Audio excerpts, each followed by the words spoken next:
आप सभी सुबह से इस आंदोलन में जो मंच चलता है, सारा दिन वक्ता जन आते हैं, आपको कानून के बारे में अलग अलग तरीके से बताना करते हैं कि आदमी थक जाते हैं। 1 बजे मंच चलता है तो 5 बजे मंच की समाप्ति हो जाती है। जो लंगरों में सेवा करते हैं, इधर भाई हैं, मुसलमान भाई हैं, जैसे आगे चाय का लंगर या आगे आगे लंगर चलते हैं, उनकी तो सेवाएं रहती है, पर जो दूसरे हैं वो चलते फिरते थक जाते हैं। बुजुर्ग लोगों की गिनती ज्यादा होती है, युवा पीढ़ी कम होती है। तो अपने को जब बाहर का आदमी को देखता है तो वो बोलता है कि बॉर्डर पे इन्होंने बंद कर रखा है, तो गिनती इनकी कितनी है, उंगलियों पे गिनती गिन सकते हैं कितने आदमी बैठे हैं जहाँ। हम किस काम के लिए आए हैं? मैं रोज बोल के जाता हूँ, कई आदमी तो सोचते होंगे भी ये हमारे को बोल रहा है, जो सेवा कर रहा है, जो लंगर बना रहा है, जो कुछ चाय बना रहा है, ये किसी की ड्यूटी कोई सामान संभालने के लिए है, वो तो सेवाएं में लगे हुए हैं। और जो फ्री हैं वो सामान निकाल के थोड़ा थोड़ा 1 घंटा बैठो, फिर चले जाओ, उसके बाद फिर आ जाओ। 5 बजे तक बैठ सकते हैं ना, सारी रात हमारे पास सोने के लिए है। संघर्ष ऐसे नहीं लड़े जाते जैसे हम गिद्धड़ों जैसे घोरने में बढ़ के तंबू में बैठ जाते हैं तो शेर आके झपट मारे तो हमारे को वहीं पकड़ ले। संघर्ष लड़ने के लिए वीर योद्धा बनना पड़ता है। जब हम दलिद्री रहेंगे, अभी तो सर्दी है भाई, तो सर्दी में ये हाल है, अभी तो जून जुलाई के महीने में इन रोडों पे निकालने पड़ेंगे जैसा माहौल दिख रहा है। आगे क्या होगा? जब राजस्थान की लू चलती है तो बड़े बड़ों के पसीने छूट जाते हैं। अभी तो रात को कंबल और रजाई लेके सोंगे थे, अभी तंबू से नहीं निकलते थे। जब तंबू बैठने नहीं देगा दिन में गर्मी में, फिर कहाँ जाओगे? फिर कहाँ बैठोगे? फिर आपको एक ठंडे मंच के नीचे बैठना पड़ेगा जब जून जुलाई में बैठोगे, फिर जहाँ भीड़ पड़ जाएगी। अभी तंबू में भीड़ है। मैं ये विनती करता हूँ कि सभी के लिए ये आंदोलन एक का नहीं है। एक दो बातें करूंगा मैं कि मंच की समाप्ति होने लगी है। मैं मंच के जरिए से यही बोलने चाहता हूँ, सोशल मीडिया से खबर जाती आगे के आगे, ये आप लोग अभी झंडे उठा के आंदोलन की आड़ी नहीं आएंगे और टिप्पण उठा के दिहाड़ी करने के लिए तैयार हो जाए, फिर टिप्पण लेके दिहाड़ी करनी पड़ेगी आपको। समझ गए मेरी बात को? ये झंडे किसानी के लेके आंदोलन की आड़ी नहीं आओगे तो जमीन खुस जाएगी, तो फिर टिप्पण लेके दिहाड़ियां करनी पड़ेगी। और समा दूर नहीं है, ये बात मेरी समझ लेना। सोशल मीडिया जहां जहां तक वीडियो जाती है, समझ लेना इस बात को। जब पहले समय संघर्ष लड़े जाते थे, जो आता है मोदी जी मोदी जी मोदी जी, मैं किस आदमी को महामूर्ख कहता हूँ। पहली बारी पीएम ऐसा मिला जो महामूर्ख हिंदुस्तान को मिला है। गाड़ी बड़ी सोनी रख रखी है उसने, बड़ा अपने आप में बहुत स्मार्ट बनता हूँ, मैं बहुत स्मार्ट हूँ। और कैसा लगता, मैं पहले भी बोल के गया था, औरंगजेब का एक गवर्नर था, पंजाब का सरहंद का वजीर था। नेट पे आप 4 साहिबजादे पिक्चर देखो, वह वजीर खान यूट्यूब पे बोल देना, वजीर खान बोल देना तो उसकी पिक्चर आ जाएगी। तो साथ मोदी की पिक्चर लगा लेना, उसका सगा भाई लगता है, बिल्कुल सेम टू सेम। ऐसे लगता है चाइना ने कॉपी कर रखी है एप्पल की, वजीर खान की कॉपी है। लक्षण भी वैसे ही हैं, वजीर खान के लक्षण भी ऐसे थे तो मोदी के लक्षण भी ऐसे हैं। पर मोदी ये भूल गया, कल बोल रहा था ये आंदोलनकारी है, ये आंदोलन में लगे रहते हैं। जब मुगलों के साथ जंगें चलती थी ना, जब अफगानिस्तान से दरा खैबर से मुगल चढ़ के आते थे हिंदुस्तान के लूटने के लिए, तो जो बुजुर्ग बैठे हैं, जो युवा पीढ़ी है, हिस्ट्री पढ़ते हैं, उनको मालूम होगा जब भी योद्धे लोग लड़ते थे ज्यादा भीड़ नहीं होती। जो संघर्ष लड़ने वाले लोग हैं वही मुगलों का रास्ता रोक के मुगलों से लड़ते थे, वे उनसे अपनी बहू बेटियां को बचाते थे। जो हिंदुस्तान को लूटा धन खोते थे, बाकी तो गांव गिद्धड़ों के भरे वहीं बैठे रहते थे। संघर्ष लड़ने के लिए योद्धों की चोन करनी पड़ती है। तो मैं एक बात बोल दूं, कई बार इतने बोलते हैं जब कम आदमी है जंगल में शेर एक ही होता है, गीदड़ों की लाखों की भीड़ होती है। संघर्षी जो योद्धे होते हैं उनकी भीड़ बहुत कम होती है। भीड़ तो वहां होती है जैसे मोदी 150 रुपए पे दिहाड़ी पे रैलियां करता, वहां भीड़ होती है। यहाँ पे वो लोग आए हैं जिनकी जमीन जाग रही है।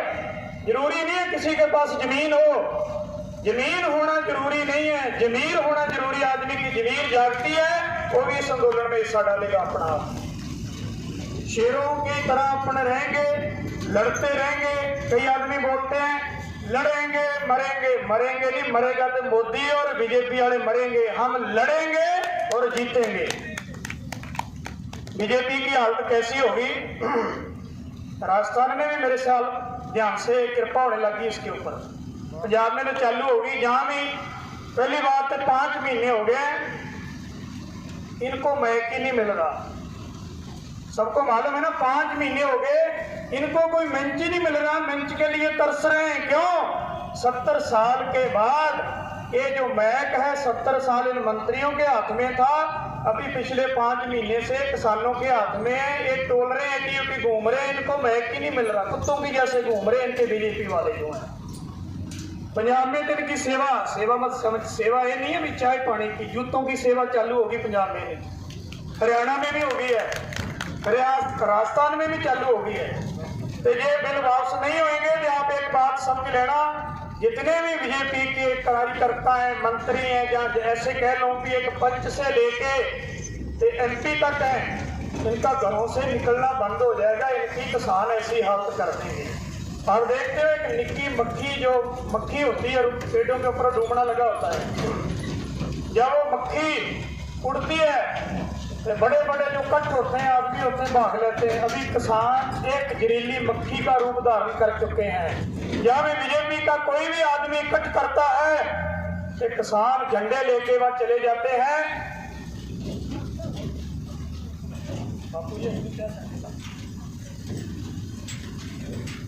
जहाँ भी बीजेपी के कार्यकर्ता बैठते हैं, जब कोई मीटिंग करते हैं, किसान ऐसे आ जाते हैं जैसे डूबने की मक्खी आ गई। किसानी का झंडा कल सांपला बोल रहा था, जो पंजाब का इनका मंत्री है, कह रहा मैं जाऊंगा किसानों के बीच, मैं जाऊंगा लोगों के बीच, देखता हूं मेरे को कौन रोकता है। तो भाई साहब कल गया था फिरोजपुर के अंदर, अंकड़ इतनी थी, अहंकार इतना था कि मैं जाऊंगा। जब वहां गया तो वहां किसान आ गए, पंजाब के किसान आ गए, तो सांपला को वहां से पूंछड़ी चड्डों में लेके भागना पड़ा कि या जूते ना पड़ जाए। इनकी हालत हो गई है। तो मैं कभी ये बोलता हूँ, बस अपनी बात समाप्त करूंगा। एक पर्ण करो, इस आंदोलन के बीच आए हो कि बीजेपी का ये हाल कर देंगे जैसे गांव में दूसरे गांव का कुत्ता घुस जाता है तो कुत्ते का दूसरे कुत्ते हाल करते हैं। बीजेपी का ये हाल कर देना किसानों ने। गांव गांव में पीछे खबर लगाओ, कोई सरपंच है, कोई पंच है, कोई मेंबर है, कोई MLA है, कोई इनका अधिकारी है, कोई परिषद है, कोई भी है, वोट मांगने आता है या कोई कट करता है, बातों से बहुत समझा लिया, अभी इन लट से या जूतों से समझाना पड़ेगा। इनकी फिर अकल ठिकाने आएगी। ग्राउंड लेवल में इनका बाइकाट करो। मैं जहां तक भी बोलता हूं, कई आदमी को फिट आए ना आए, शादी ब्याह के काटों के ऊपर लिखना चालू कर दो, भाई बीजेपी का आदमी हमारे घर पे शादी पे मत आए, हमारा तुम्हारे से कोई नाता नहीं है। मेरे को तो कई आदमी ये भी बोलते हैं घरों के आगे बोर्ड लगा दो, अंध भगत और कुत्ता हमारे घर में ना आए। लगाना पड़ेगा भाई साहब, समय आ गया है। अंध भक्त समझते आप, जैसे भाई साहब बोल के क्या, गधे की पूंछड़ी पकड़ी, दांत टूट गए, टांगे टूट गई, इनके दांत भी टूट जाएंगे, सिर भी टूट जाएगा। ये अंधे भक्त मोदी की पूंछड़ी नहीं छोड़ेंगे, खींचते रहेंगे। जहां मोदी नहीं है, जहां उसकी पूंछड़ी नहीं है। बंद कर लो। एक ये नहीं है यहां से चले जाओ। अभी पंजाब में इलेक्शन चल रही है, मैं अपने सरदार भाइयों को बोलता हूं, जो अभी भी इनके पीछे घूम रहा है, मैं हिंदू है, मुसलमान है, या सिख है, या ईसाई है, जो अभी भी इनकी पूंछड़ी पकड़ के घूम रहा है, वो किसान नहीं, वो गदार है, तो उसकी गदारों में गिनती रहेगी जो अभी भी इनके पीछे घूम रहा है। 3 महीने से हम वाहिगुरु 2 महीने से जहां बैठे, 3 महीने पंजाब में निकल गए। किसका मन करता है इस रोडों के ऊपर बैठने के लिए? इन दादी दाऊदी बापूजी बैठे, इनका मन करता है इन रोडों के ऊपर सोने के लिए? ये मोदी के सताए हुए सोए और हमारे को बोलता है खालिस्तानी उग्रवादी है। एक बात बोल के मैं समाप्ति करूं, ग्लेशियर में उत्तराखंड में आपदा आई, आप सारे को मालूम है। पर आपको ये भी मालूम होना चाहिए उत्तराखंड में आपदा आ गई तो वहां उग्रवादी जाके लंगर लगा दिया सबसे पहले। समझ आ गया आपको? कौन है? हमारी खालसा एड है, सरदार रवि सिंह जी यूके में रहते हैं, सारे वर्ल्ड में उनकी खालसा एड चलती है। रात को उत्तराखंड में आपदा आ रही है ग्लेशियर में, और उधर अपने आज तक वाला बोल रहा है रवि सिंह को ये अत्यावादी हैं, इनको फंड आता है। रात को आपदा आ रही है तो रवि सिंह खालसा की फौज सुबह जाके वहां लंगर लगा देती है। जब लंगर की जरूरत पड़ती उग्रवादी लगाते हैं, अंधभक्त लंगर नहीं लगा सकते। वहां जाके एक किसान भाई लंगर लगा सकते हैं। कुछ बोलो उग्रवादी बोलो, खालिस्तानी बोलो, पाकिस्तानी बोलो, किसी को कुछ बोलो, हमारे गुरु नानक ने जो बोला है भूखे का पेट भरना, हम भरते रहेंगे जितना चिर जीते हैं। 550 साल से हमारे बाबे का लंगर चलता आया, ये आगे भी पीढ़ियां दर पीढ़ियां चलता रहेगा। हम अपने भाइयों को खिलाते रहेंगे, जो करना आपने करना कर लो, हम किसी से डरते नहीं है। इन्होंने तो बहुत जीएसटी लगा दी। गुरु रामदास गोल्डन टेम्पल आप सभी जानते हो अमृतसर में है, करीब 1.5 लाख आदमी डेली वहां लंगर छकता है गोल्डन टेम्पल में, वहां भी जीएसटी लगा दी इन्होंने। तो उन्होंने बोला हम जीएसटी देंगे आपको, क्यों? हमारे गुरु नानक के घर में बहुत पैसा है। अभी जीएडपी क्या बोलते हैं, जो अर्थव्यवस्था नीचे चल जाती है, क्या बोलते हैं उसको? जीडीपी। मैंने कहा बैंक स्टेटमेंट है। तो सिखों को उग्रवादी बोलते हैं। जब सिखों का महाराजा रणजीत सिंह खालसा राज करता था ना भाई साहब, 29% जीडीपी थी, 29 अभी 3 पे खड़ी हुई है। हमको कैसे भूखा मार लेगा किसान भाइयों को, क्योंकि हम सब एक हैं। ये बोलता है 1-2 महीने में, लंबा क्यों खींच रहा है? खीरली बात लंबा इसलिए खींच रहा है, थक जाएंगे, पक जाएंगे, इनका भोजन की व्यवस्था खत्म हो जाएगी, लंगर खत्म हो जाएंगे, घर पे घर वाले गाड़ी निकालेंगे भी घर पे आ जाओ, आपका राशन पानी बीत गया, ये चले जाएंगे तो बिल रद्द नहीं होंगे। मोदी भूल गया। अरे मोदी, ये जो हिंदुस्तान के लोग हैं 140 करोड़ का पेट भर सकते हैं, तो जब इन किसानों पे विपदा पड़ी है कि अपना पेट नहीं भर सकते, अपना पेट भी भरेंगे।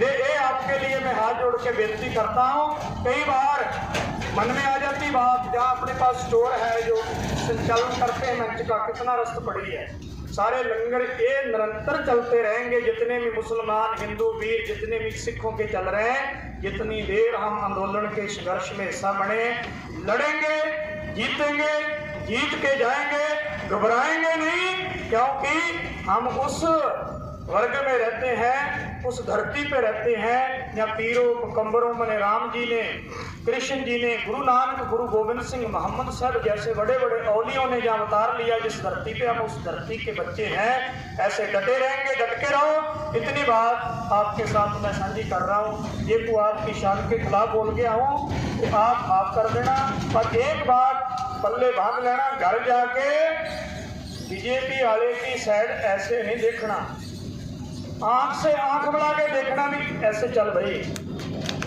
ऐसे चल, क्योंकि हम अभी भाई भाई बन गए हैं। अभी इधर का टुकड़ा इधर नहीं है, इधर का टुकड़ा इधर नहीं है। अब तो किसानों का राज है, अभी तो जागृति आएगी। कैद जी बोल रहे थे भी मेरे ध्यान से 2 अक्टूबर तक आंदोलन चलेगा,